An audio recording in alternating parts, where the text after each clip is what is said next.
Right, let's talk about something I've been sitting with for a while now. Social media, specifically influence, and whether in 2025 you're using it for good or whether you've let it become something that frankly I think needs calling out. Welcome back to Digital Dominators. I'm Sue Zhang, your host, founder of technology coaching, and the person who spends probably more time than is healthy thinking about the relationship between people and technology. And today, it's another solo episode, just me, you, and the topic that's been living rent-free in my head over the past few months. Now, I'm going to say this up front. This is not a lecture. I'm not here to tell you social media is evil, that you should delete everything and go and live in the hills unless that's something you really want to do.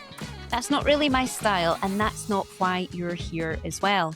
But I am going to be honest with you because that's what Digital Dominators is. It's honest, it's practical, and it's grounded in what I'm actually seeing out there. And what I'm seeing out there right now is a mixed picture. Some of it is genuinely brilliant. People building real communities, sharing real experience, creating real change, and some of it is genuinely concerning. So today, we're going to talk about what social media influence actually is, how it works, who has it, and who wants it, how business leaders are using it for good and for harm, and what you can do to make sure you're on the right side of that line. We'll talk about bots, we'll talk about the cancel culture creeping into the business world.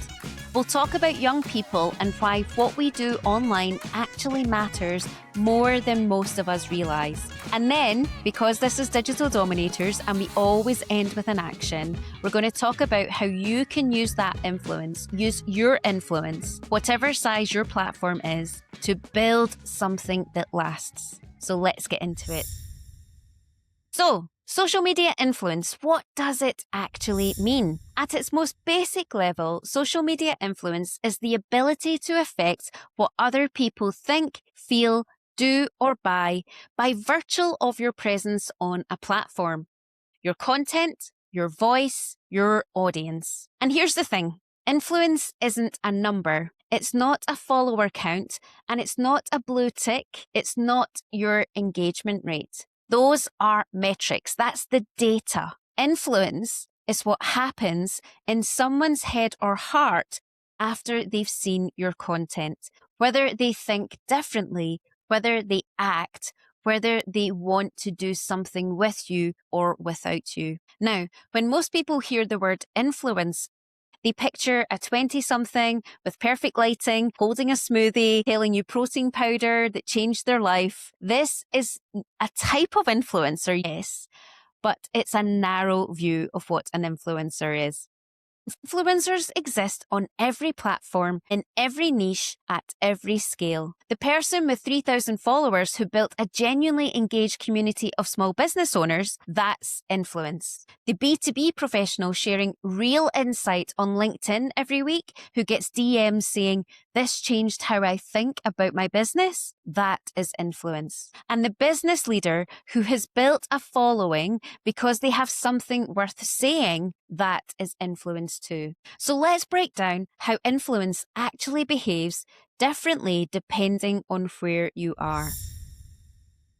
Facebook is interesting because it's been around the longest and its culture has shifted the most. In the early days, and I mean back when we were all still poking each other and adding anyone we'd ever met, Facebook was about connection, keeping in touch, a little bit about community. It had warmth, people sharing what they were doing on a day-by-day basis. It was updating family and friends. It was connection with people. Now, Facebook is a very mixed picture. For businesses, it's still a powerful tool for groups, communities, and advertising. But the organic feed, it's chaotic. You've got a mixture of heartfelt community content, misinformation, bots, we're going to come to those later, paid posts, outrage content that the algorithm loves, and the occasional video of someone's dog that everyone desperately needed to see. That's disco I'm talking about.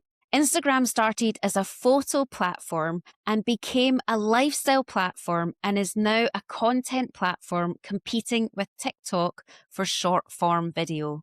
The influencer economy was really built on Instagram. The aesthetic, the aspirational feed, the partner posts, but Instagram is also where parasocial relationships are strongest, where people feel like they genuinely know someone they've never met because they see their face every day. That's powerful, and it cuts both ways. I know that those of you that are listening or watching have been in a situation where you have met somebody that you've only ever seen on Instagram. Or as a business leader, you've been somewhere and somebody comes up to you and go, hey, you're on Instagram, right? Or you're that person. I know that that's something that I experience, and I know that those of you that are listening or watching may have experienced that as well. And that's powerful. That's where you can build this connection and community of people, have really genuine conversations with them. YouTube is the long game. The people who built real influence on YouTube did it through depth, tutorials, vlogs, long-form content that built genuine trust over time. YouTube audiences are often more loyal and more engaged than anywhere else. That's because you've earned it. You've shown up, you've delivered value, and people have spent real hours with you. TikTok rewired everything. Short, fast, raw, algorithm-driven. You don't need a following to go viral. A single video can land in front of 1 million people overnight. That's democratized influence in ways we haven't fully processed yet. It's also created a culture of incredibly rapid trend cycles where something is everywhere one day and forgotten the next. LinkedIn is the one I want to spend a bit more time on because it's the one most of my listeners are using professionally. LinkedIn started as a job board. It became a professional network. And now it's a content platform with complex social dynamics that we'll definitely come back to. Now, here's where it gets interesting for most of you listening or watching, because you might not think of yourself as an influencer. You might think of yourself as a business owner, an entrepreneur, a professional, an expert in your field. And you're right, you are all of those things. But if you are showing up online, on any platform, at any scale, you are influencing, whether you mean to or not. The question isn't whether you have influence. The question is what you're doing with it. When a business leader has a voice on social media, they have real power, the ability to shape how their industry thinks, to bring people together, to start conversations that matter, to create safety for people to show up authentically. Think about the people you follow in your industry, the ones you actually look forward to hearing from. What is it about them? I bet it's not their production quality. It's not how many followers they have.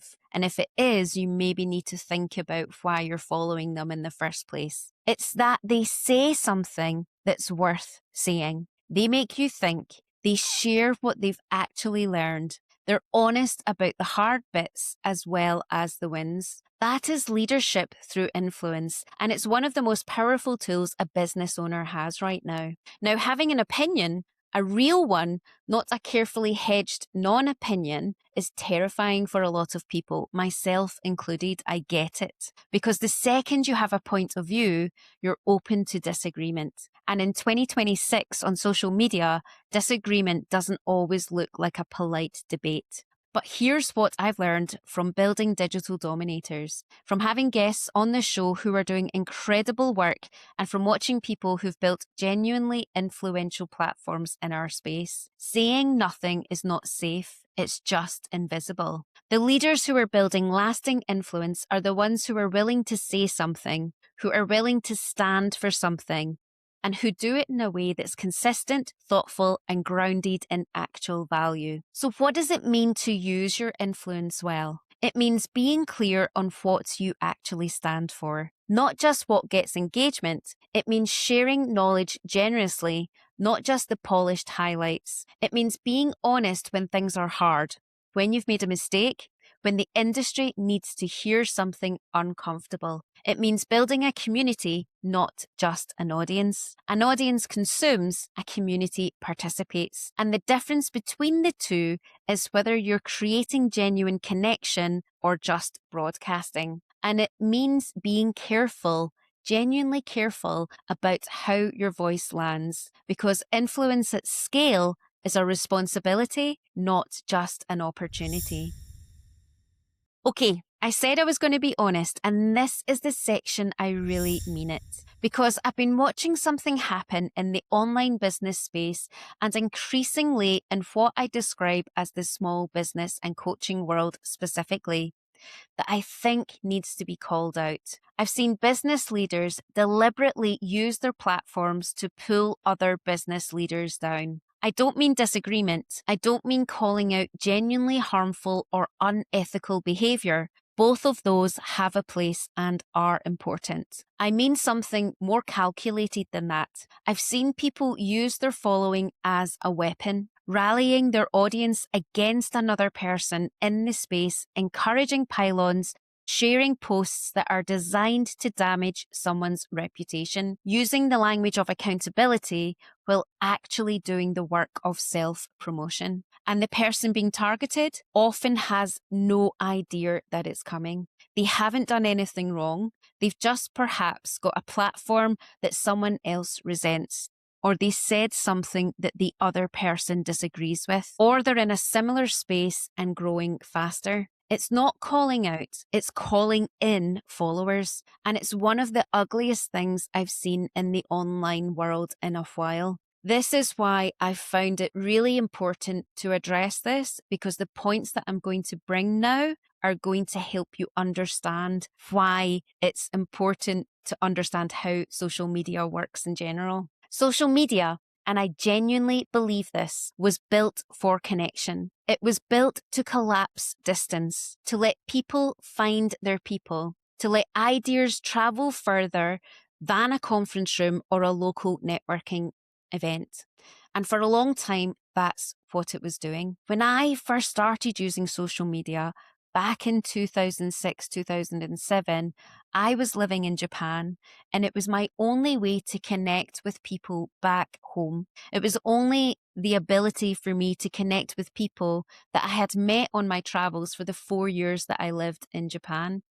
And it was still that way when I came back to Scotland, and it was my way to continually connect with family, with friends, and showcase the lives of that we were all living, not in the same location. It was connection, collaboration, and community. Then when I set up my business in 2016, it was then used as a tool for me to get in front of the audience that I want to be helping to support. And specifically at that time, it was small business owners that were running health and wellness businesses. I had done my yoga teacher training in 2015. I had left Apple at that time, and I wanted to be able to create a space for business owners to develop their skills using social media. And I ran workshops on it. And then that led me to partner with Facebook in 2019, where we delivered Facebook digital skills training to 3,000 young people across Scotland. And that's where I saw social media being used for good and helping to develop business owners' skills and develop them in a way that they could use social media to get in front of their right audience. But then COVID happened, and then we saw other things happen across the world that I'm going to address now. What I'm seeing in 2026 is that particularly on Facebook and Instagram, but across all platforms, the culture has shifted. It's become a place where people can lose everything that they've built, their reputation, their community, their business, not because they did something wrong, but because someone with a bigger platform decided to make them a target. And the followers who pile on, most of them have never met the person being targeted. They don't have context. They're just responding to a social signal from someone that they trust. And that trust is being weaponized. We've seen this happen with celebrities, and now it's happening across the business world. And more often than not, this is influence used negatively, deliberately, strategically. And in my view, it says far more about the person wielding it than it does about the target. Okay, heavy part over. Let me shift this slightly because I want to talk about something that I think doesn't get enough airtime in the small business world. It's spoken about on some documentaries. If you're keeping yourself up to date on cybersecurity and AI, this one is for you. Okay, bots and what they've done to social media. Because here's the thing about a pylon that I just described. Not all the people piling on are real people. A significant number of the accounts engaging in coordinated harassment campaigns online are bots. Now, bots on social media aren't new. They became a major issue during the 2006 presidential election, and they haven't gone away. In fact, they've become significantly more sophisticated. Accounts that post regularly, engage with real content, have profile photos, look completely credible, and are entirely automated or run by a network of fake accounts. Meta knows this, which is precisely why when you scroll Facebook or Instagram right now, you'll start to see prompts and ads encouraging you to get Meta verified. That verification badge isn't just a status symbol. According to Meta, it's proactive account protection because the platform knows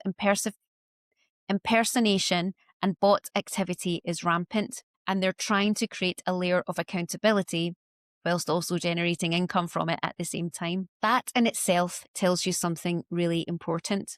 What does this mean practically? It means that engagement numbers on social media are not what they appear to be. The account with tens of thousands of followers might have a fraction of that in real, engaged human beings. The viral post might have been boosted by bot activity. The outrage might have been manufactured. It means when you see a pylon happening, you genuinely cannot know how much of it is real, how much of it is bots, and how much is being manufactured by someone who knows how to play or pay the algorithm. And it means the people and brands who win long-term on social media are the ones that are building genuine communities, real people, real conversations, real truth, not chasing numbers. And I'd add to this, they're taking their communities offline. What do I mean by offline? Their email lists, their maybe online communities, in-person events, other ways that they're connecting with people. That is how people are building communities away from social media at the moment. As a creator, I used to spend hours re-recording voiceovers to get the perfect tone. But finding reliable voice talent, booking studio time, and editing takes forever, and it can break the bank. That's why I recommend ELEVENLABS. It generates ultra-realistic AI voices and even clones your own, all in seconds. With natural-sounding speech, multilingual support, and seamless text-to-speech conversion, ELEVENLABS powers podcasts, audiobooks, training modules, and more. No mic required. Ready to level up your audio? Try it free today at allmylink.me/TC11labs and bring your scripts to life with ELEVENLabs.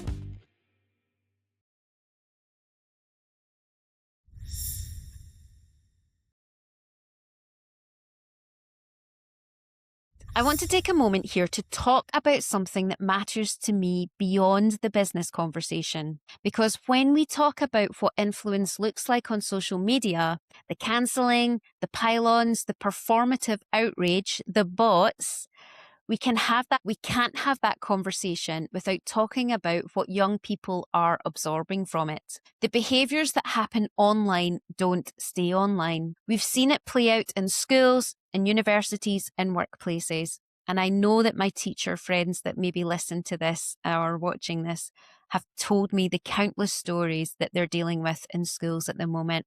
Know with the businesses that I'm working with, in the workplaces, they're seeing behaviours that are not what they're used to. And this has all been from the kind of last 10 to 15 years. So the dynamics that start on a platform become social dynamics in rooms. Young people who've grown up with social media have learned that you build status by tearing other people down, that a crowd can be turned against someone overnight, that loyalty is transactional, that influence means followers, not character. And I'm not saying that every young person, not at all. That is far from what I'm saying. There are extraordinary young people doing extraordinary things on social media and technology in general.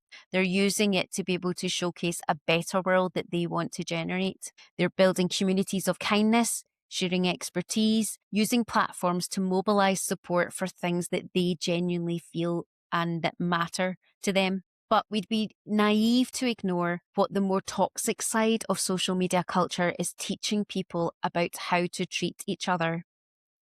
We're seeing this on day-to-day actions of people out on the streets, and I want you to be aware of those, and I want you to be aware of your thought processes when you're out and about. Start thinking about how people are behaving around you, and is that due to what they're seeing on social media? And for those of us with platforms, for business leaders, for anyone who has built an audience, that is our responsibility to think about. What are we modeling? What are we normalizing? What does it look like when someone younger watches how we operate online? Because trust me, they are watching. Right, so we've looked hard at the problem. Now let's talk about the solution, or more specifically, your part in it. Because the antidote to toxic influence isn't no influence, it's better influence. It's more people showing up with intention, with integrity, and with something genuinely worth seeing. So if you've read Daniel Priestley's book, Key Person of Influence, this one here, I've got a few versions of his book. Here's another one, oversubscribed. I genuinely recommend it. And it's one of the most practically useful books for building visibility and credibility in your space. The core idea is this: in any industry, there are a small number of people who are the first names that come to mind. The go-to voices, the people who shape how the industry thinks. And becoming one of those people is a deliberate, achievable process. Not luck, not just having a big platform. Priestley breaks it down into 5 things. Your pitch, the clarity of what you do and who you do it for. Your publishing, consistently putting your ideas and expertise into the world. Your products, packaging your knowledge. Your profile, making it easy for the right people to find you. And your partnerships, building the relationships that amplify everything else. What I want to add that in the context of this conversation is a 6th thing: your values. Because in an environment where trust is eroding and people are increasingly suspicious of online personas, what will set you apart is authenticity, real values, consistently demonstrated, not performed, not branded, but lived. We talk about this trust economy at the moment, and this is what you can start to build. You put your values at the front of everything of what you do. And for us at Technology Coaching, and for myself, integrity is the main one. So what does that look like specifically? Here are the things I'd encourage you to think about. 1, be clear on what you stand for and say it. Not just in an about page that nobody reads, but in your content. What do you care about? What do you believe is broken in your industry? What do you want to change? The leaders with lasting influence are the ones who have a consistent, genuine point of view. 2, share knowledge generously. The instinct in business is often to protect your expertise, gatekeep, to keep your best stuff behind a paywall, to be careful about giving too much away. But influence is built by being genuinely useful. Give people a real win before they've spent a penny with you. That generosity is what builds trust, and trust is what builds community. Number 3, be consistent. Not constant, but consistent. There's a difference. Constant means posting every day, regardless of whether you have anything worth saying. Consistent means showing up reliably with quality on a schedule that's sustainable. I take 3 brilliant posts a week over daily filler over time. I know that's hard, and I know that we struggle with it too. Your audience learns to expect you. They start to rely on you. That's influence. I talk about this in training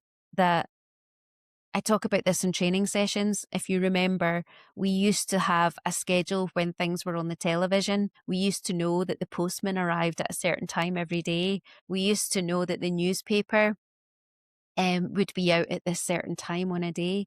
Those things don't happen anymore. But what people are habitual and routine.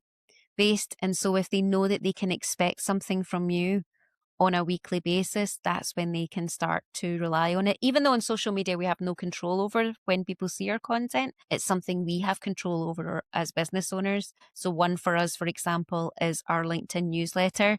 The digital mindset, you'll see this on the Sue Young profile. That goes out every Monday consistently. And that's something that I know that my audience are getting a lot from. Okay, number 4 is engage meaningfully. Reply to comments, start conversations, share other people's work when it genuinely adds value to your community. The account that only broadcasts is building an audience.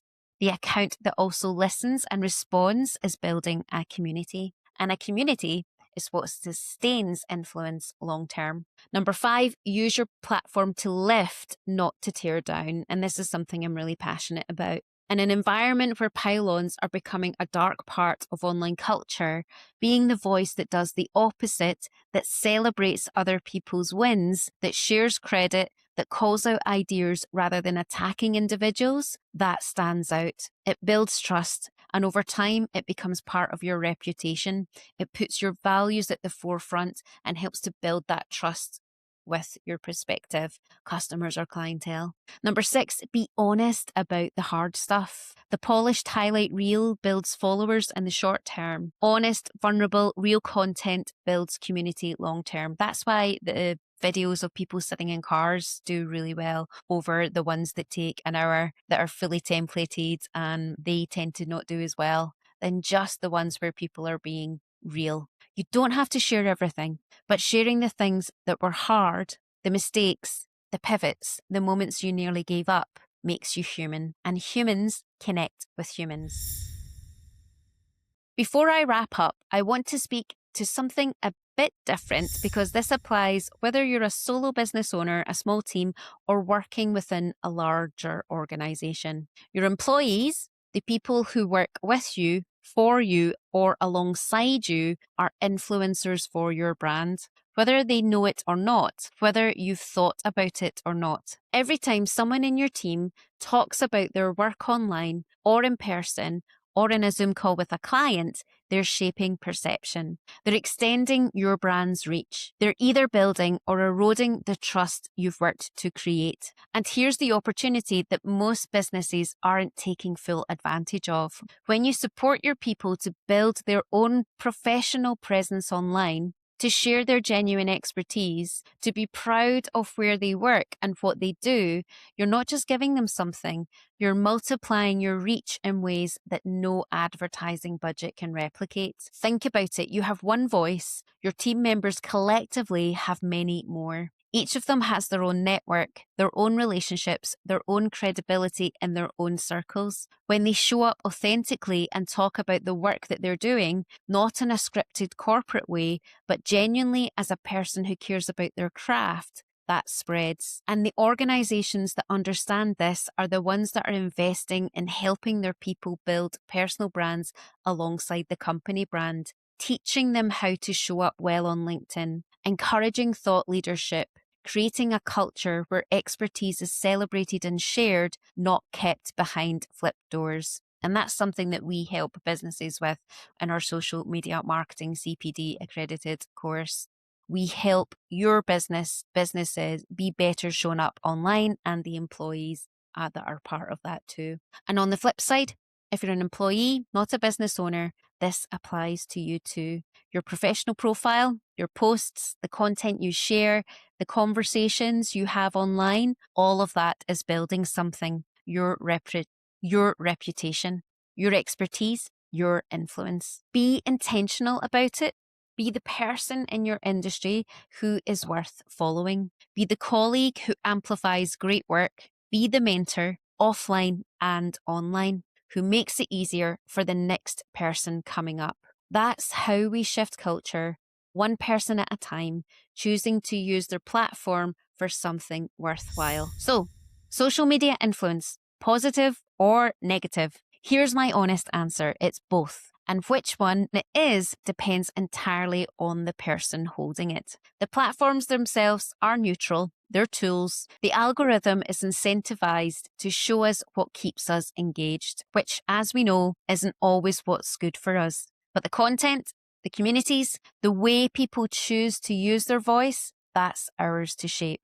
And I genuinely believe that most people, most of the business owners, the professionals, the people listening or watching this right now want to use their platforms for something good. They want to build something real. They're not trying to cancel anyone. They're not running bot armies. They're just trying to show up, share what they know, and build something that matters. You don't have to be a thought leader with hundreds of thousands of followers to change the culture on social media. You just have to decide what you're going to stand for and then stand for it consistently, generously, and with integrity. Because here's the thing about influence. It compounds. Every person who reads something you wrote and then thinks differently, every client who trusts you because your content showed them who you really are, every young person who sees a leader in their space modeling something decent, it all adds up.